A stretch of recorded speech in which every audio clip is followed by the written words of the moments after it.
This is Agriculture Today, and I'm Samantha Bennett with the K-State Radio Network.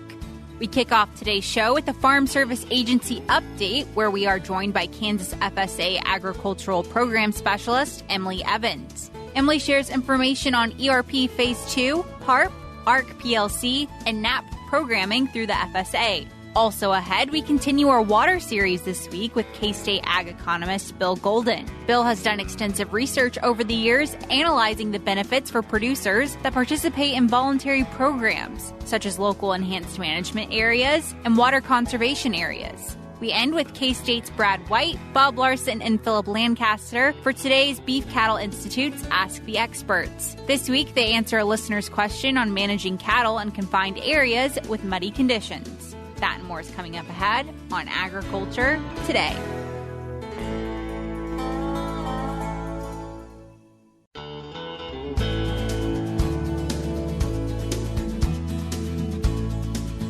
This is Agriculture Today. We are starting today's show with a Kansas FSA update, and this week we have joining us for that Emily Evans. She serves with the Kansas Farm Service Agency as their Ag Program Specialist. So, Emily, thanks so much for joining us today. Oh, thank you for having me. Absolutely. So, there's a lot going on at the FSA. Yes. 'Tis the season, I guess, for you guys. And you wanted to talk about a few upcoming deadlines for various programs. I do, yes. So, let's start with the first one. I know ERP Phase 2 and the Assistance Revenue Program, they're big programs that you want people to take advantage of. Yes, so we've got a couple here, ERP Phase 2 and Pandemic Assistance, which we call PARP.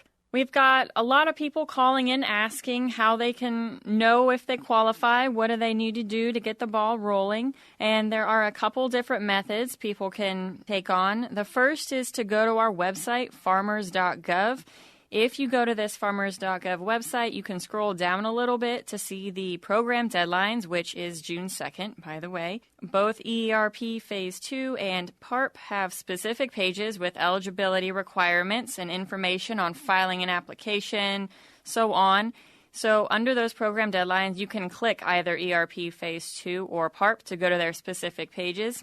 If you go to the PARP page, under the Additional Resources tool, you can find a PARP Allowable Gross Revenue tool, they call it, which is going to take you through the process of coming up with your own revenue numbers to include on your PARP application. And then if you go to the ERP Phase 2 page, when you open up that page, you'll see what we call a form called FSA 521A. So it's the ERP Phase 2 Allowable Gross Revenue Worksheet. It has instructions in it. Both of these new programs are revenue-based, but they're for different things. So you'll have different qualifications under what they consider allowable gross revenues. So even though they sound similar, the revenues that you're inputting on each one is not necessarily the same. So it's important to pay attention to what it's asking you. The other method, of course, is to just contact your local county office. They can print you out the applications, get you started. One thing that I will point out is that the FSA staff, they can assist with policy questions regarding eligibility and completion of applications, but they are limited in assisting or giving advice in determining a farmer or rancher's allowable gross revenue, which is how we treat all of our programs. We don't give advice on how to apply necessarily. We can just provide you with procedure and policy to help get you started and let you know if your application is completely filed or not, that sort of thing. So that's one of the big programs we've got going on right now. Absolutely, yeah, and those are some great resources on the farmers.gov website. I'll be sure to link to those in today's show notes as well. So listeners, if you're tuning in, you're interested in filling out the application that way, you can find that on agtoday.net in today's show notes. So, Emily, I know there's lots of programs, like we've said, going on. Are there any other you wanted to mention today? Yes. So another big one we've got coming up is the ARC PLC sign-up deadline, which is going to be March 15th. That ARC PLC is an annual contract. It's intended as an income support program to assist farmers and ranchers when prices and or yields drop below a certain level. So like you've pointed out, there is a lot going on right now, so it's important if people are wanting to sign up for ARC PLC to contact their offices as soon as possible, because there are a lot of appointments that are taking up the schedules. Yeah, and the deadline's right around the corner. Yes. Again, March 15th. I feel like we've blinked and we're already almost to March. Yes, it's been crazy fast. Yeah, I'm sure you all at the FSA feel the same. Definitely. Absolutely. Well, I know with ARC and PLC programming, does that have anything to do with crop insurance that producers are typically using? Yeah, so there is a little bit of overlap there. ARC PLC or ARC PLC, that does fall under Farm Service Agency, which is separate from crop insurance. That's under a risk management agency. But we do try to have some overlapping deadlines. So March 15th, you'll notice, as I said, is our ARC PLC, but that's also a crop insurance deadline for some of their stuff. And a couple of their programs can be impacted by what people do for their ARC and PLC elections.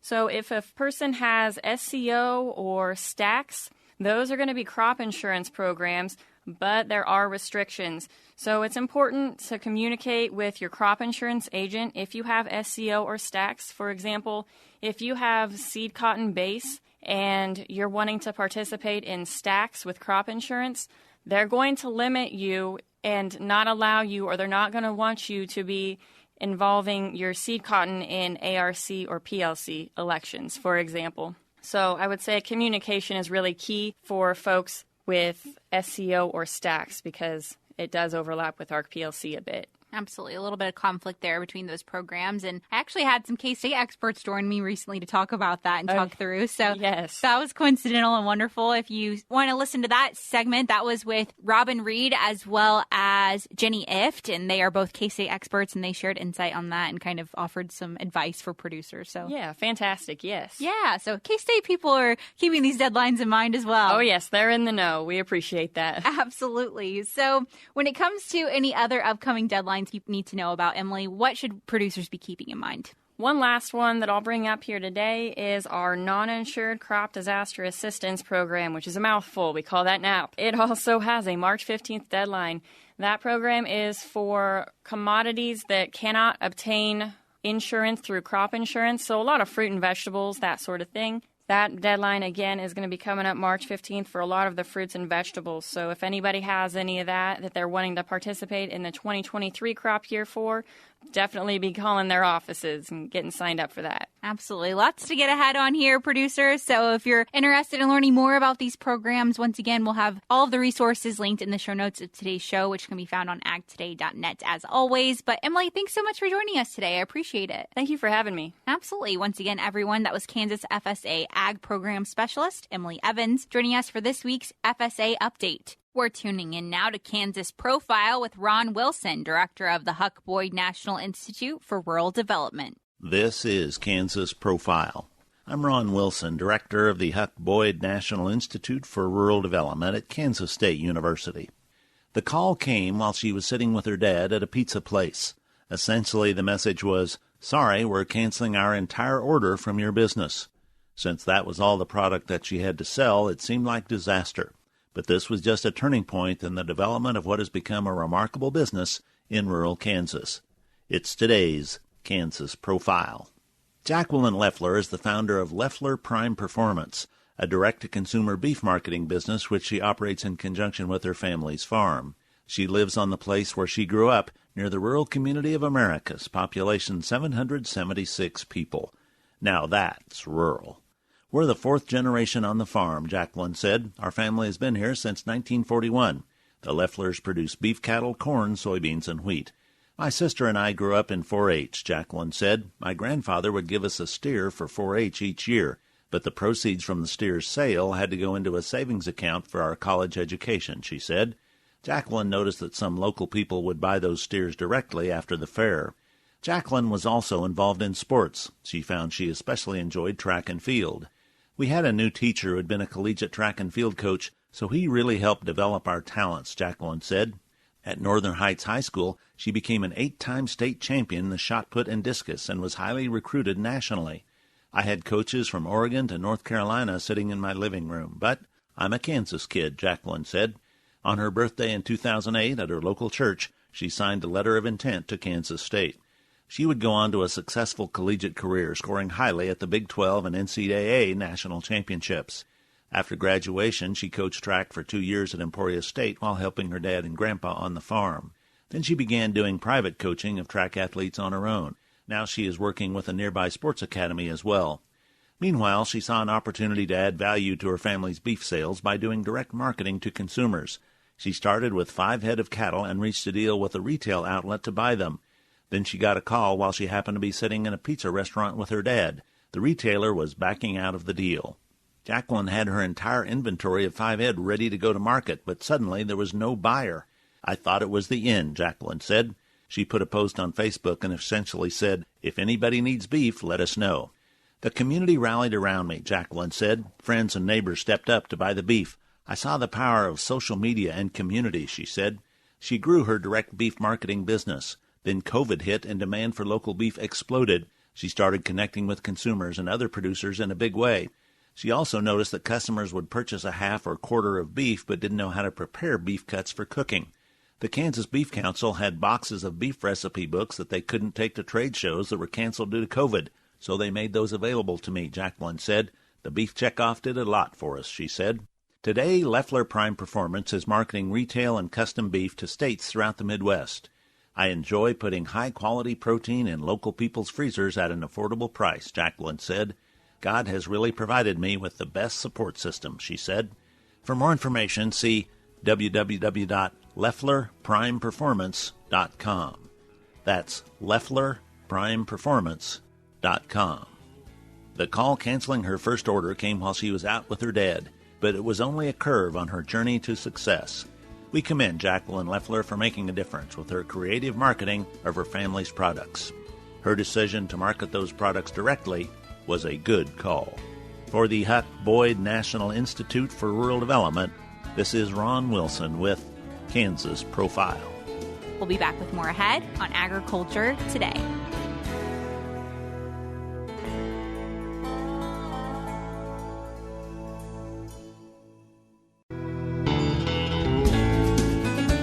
This is Agriculture Today. We are joined now by Bill Golden. He is from the Department of Ag Econ here at K-State. And he's joining us today for a conversation surrounding the Ogallala Aquifer's use in Kansas. Right now, obviously, there's a lot of discussion going on about the Ogallala and some of the concerns with its usage and things like that. So, Bill, I really can't thank you enough for joining us for this conversation today. Well, I'm pleased to be here. I always like to talk about groundwater use and the things we can do to preserve and conserve the aquifer. It's an important topic, and that's why I'm really thankful that you're joining us today, because you've done numerous research studies that have spanned over several years now, having to do with the Ogallala itself, as well as producers' use of it. So I know one of the most recent ones you've worked on is studying local enhanced management areas in Kansas, and that's been spanning over 8 years, right? Yes, the first local enhanced management area was started up in Sheridan County. We call it Sheridan 6 LEMA, and it was started in 2013.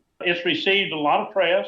The farmers in that area, these local enhanced management areas, are voluntary programs. The producers get together and decide if they want to cut water use, how to come up with the formula for deciding who cuts what. They enter into these with the state. And once they enter into a LEMA, it basically modifies their water rights, okay, and it becomes law that they have to abide by.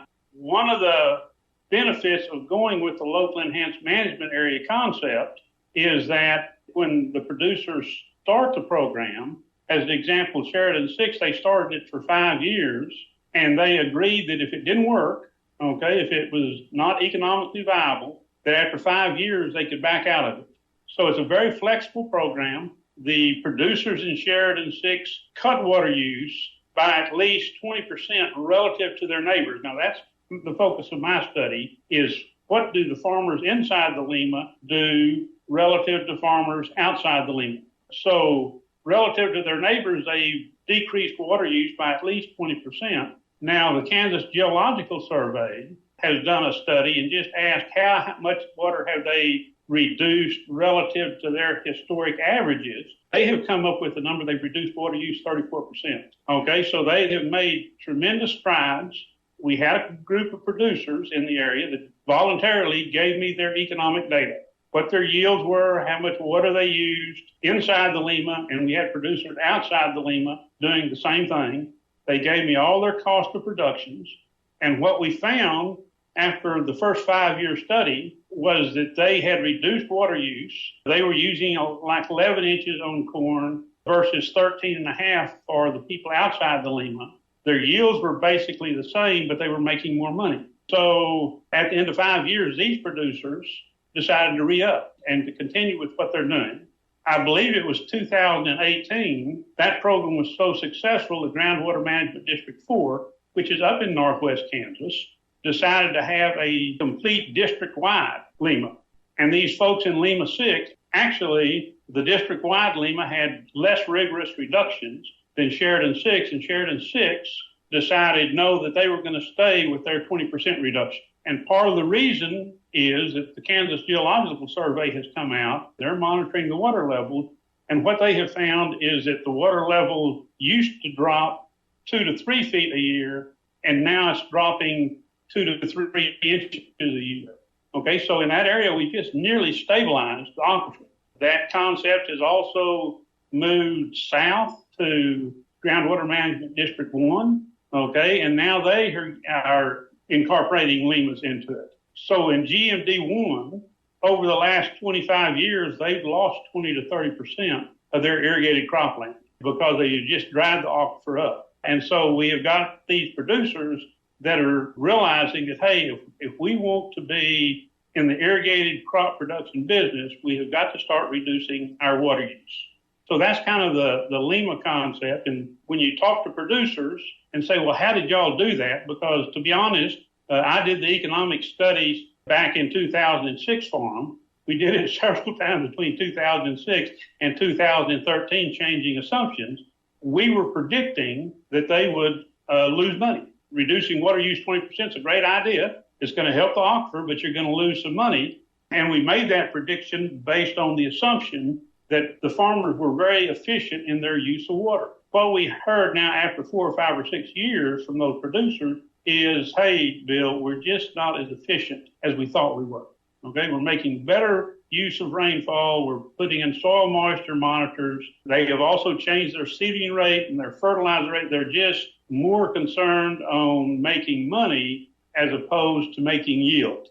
So they're happy. And like I say, the concept of LEMAs is spreading south. What great examples these producers can serve as in ways that demonstrate that, hey, this can work. This has worked for me as a producer, and it's actually benefited me in the long run because not only am I conserving the water that is so dear to our community and the work that we do, but it's also leading to greater outputs for us, greater efficiencies than we have even thought possible. It is. So one thing I want to make sure we bring up is, as an economist, I'm kind of on the tail end. I get to take and look at the numbers and say, okay, this is what we've done economically. I can look at the KGS, Kansas Geological Survey, and say this is what has happened to the aquifer.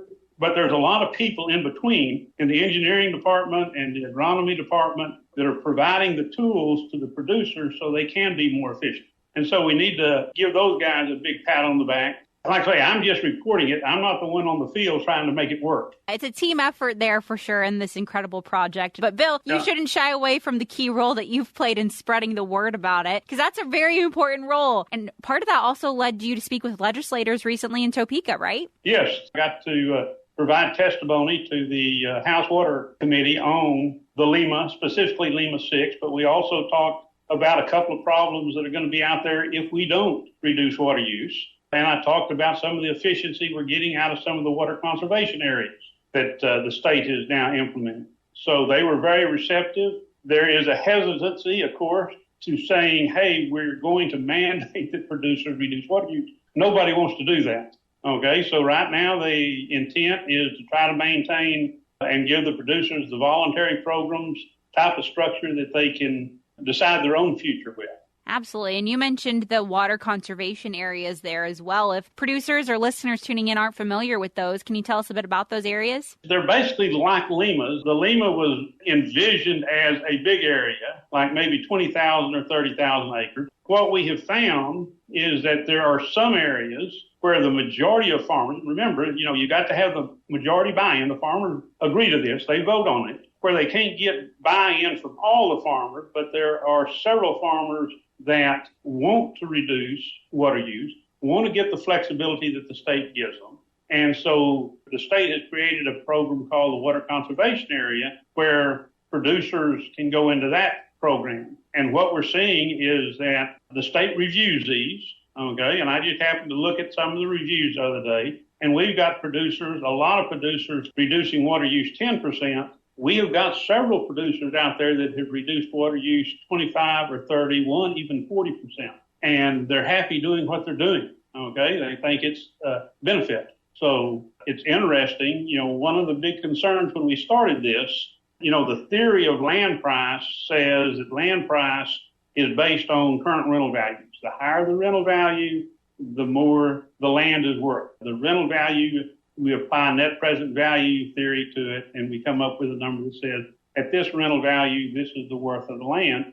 And there were a lot of producers and bankers, to be honest with you, that were very concerned, well, if we reduce water use, first we're going to reduce yield, that will reduce rents, and that's going to reduce land price, and we can't do something that's going to reduce the land price. Well, we have found out now that we're not reducing yield, but based on the hydrology, we are extending the life of this aquifer out. So it appears that land prices are actually increasing in these areas as opposed to increasing at the rate their neighbors have. They're increasing at a faster rate. So, right now there's not a lot of things wrong with the LEMA program or the water conservation area. They're working out very well. It's just a matter of how do you convince everybody to do it. And I'm sure your discussion with legislators at that meeting, of course, led to a lot of conversations about how we just spread education and word about these programs, right, across the state. That's kind of the goal here. Right. We've got to keep talking to producers. One of the issues with the farmers were that, okay, we're going to save the groundwater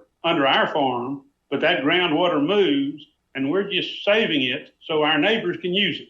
And a lot of the work from the KGS now is saying, We're actually seeing mounds built in the water table where that water table is rising and it's not moving. So that's a word that needs to get out, that the water you save today is going to be the water you can use next year and 10 years from now and 20 years from now.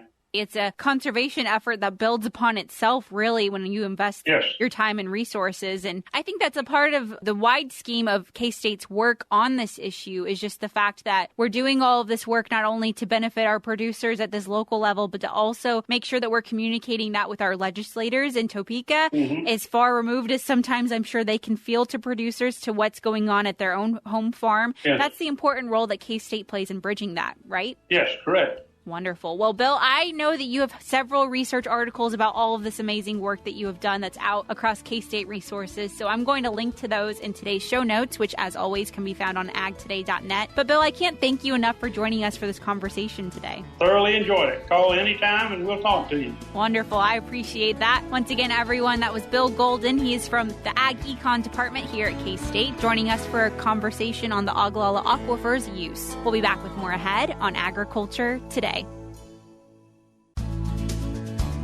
You're tuned back into Agriculture Today. We're ending today's show with this week's Beef Cattle Institute's Ask the Experts. This week, K-State experts Brad White, Bob Larson, and Phillip Lancaster answer a listener's question on managing cattle in confined areas with muddy conditions. Hi, welcome to Beef Cattle Institute's Ask the Experts, where our experts will answer your question. We're happy to have you joining us today and happy to have two great experts with me, Dr. Bob Larson. Hey, Brad. Hey, Phillip. And Dr. Phillip Lancaster. Hey, Brad and Bob. Great to have you listening with us today. And if you want your question answered, you can always send us an email at bci@ksu.edu, and we'll find the right experts to answer that question. Our format is each expert gets to provide a little bit of an answer to the question, and they get up to 10 points as we go back and forth debating the topic. Today's topic is one that's not a favorite at this time of year, mud. And the specific question is, if I'm managing cows and I've got them in a relatively confined area or a small trap and it starts to get muddy, should I keep them in that area or should I turn them out into future grazing grounds before they're ready to start being grazed? Phillip, I'm going to go to you first. I think you've got to keep them confined to some degree. Maybe it's a little bit larger trap, or find some ways to manage the mud, because turning them out on your grazing pasture, or even leaving them on the hay field, so you've got them on the hay field or whatever, you're feeding hay back on the hay field. If it starts to get muddy and you're getting a lot of hoof traffic and trampling, you're going to have killed out spots that are going to be all weeds, and the forage production is going to be diminished. So you're killing part of your grazing area. Okay, so 5 points for Phillip to start out with, saying avoid killing that grazing area. Bob? Yeah, and I think like everybody, I really do hate mud, but I like rain. And so those are not always compatible. And so similarly, I really don't like mud, and so I like to get them out of the lot. But I do agree with Phillip, I don't really want to be killing grass. So I'll go back to, if I'm honestly, I hate mud so much, I'd like to turn them out, and then Phillip has to fix my problem later with me tearing up the grass. But if I have to keep them confined, several things. First of all, plan ahead, good design, scraping, so my tools are a box scraper, strategic use of gravel and possibly concrete, and just keep, every time I have mud, figure out a way to make it less bad next year. Okay, so I'm going to follow up on that, and six points for Bob. Now, Phillip, I'm going to ask you, you said keep them confined. What are the impacts on the nutritional requirements of those cows? So if we're dealing with a lot of mud, cows are going to have increased energy requirements because they're going to have to fight the mud. All right, they're probably going to make less trips to the bale ring or the feed bunk or whatever it is, wherever you're feeding them, so that their intake is probably going to go down somewhat. And they're probably going to be wet because they're laying down in wet, muddy conditions. And then when you get a cold snap, now I've got higher maintenance requirements because the animal's hair is not insulating them as well as it should when it's dry. Yeah, they don't get as cold as we do. They've got that thick hair coat, but once that hair coat gets wet, they can get really cold. So great that they have some increased requirements, which may cost me keeping them in the pen. So up to 8 points for Phillip. Bob, I'm going to go to you, and I'm going to say not nutrition, but health. What are the health impacts? All right, so there are health impacts to the cows, but my biggest concern is mud and young calves. And that's why I'm willing to keep the cows confined where they have to fight the mud, because once we start having cows, it's kind of, I'm going to be more insistent that we get them out of there, because calf health is really compromised by mud. And so I'm willing to make the cows deal with the mud just so that then my grass traps or hay fields or something is available once we start having babies, because I don't want them around the mud. Okay, excellent point. So brings you up to 8 points as well. So for our final topic here, so you guys both mentioned, having your pen in the right area is critical. Give me one or two characteristics of the right area, Phillip. On top of the hill, not the bottom. Okay. I want the slope to let the rain and water drain off quickly and not let it soak in. Okay, Bob? Absolutely. Sometimes the best place for a lot is the worst place for pasture. So rocky soil, steeper slope, south-facing slope. Those are the types of things I'm looking for a place to put cows. Excellent. I'm going to give that one to Bob because he not only had a slope, but he was directional. He's going to catch the sun in the wintertime. So nice job, Bob. Bob ends up with 9, Phillip with 8. Appreciate you guys joining. And if you have any other questions for us, you can send us an email at bci@ksu.edu. Once again, those were K-State experts Brad White, Bob Larson, and Phillip Lancaster. That concludes today's programming. We'll be back with more tomorrow on Agriculture Today.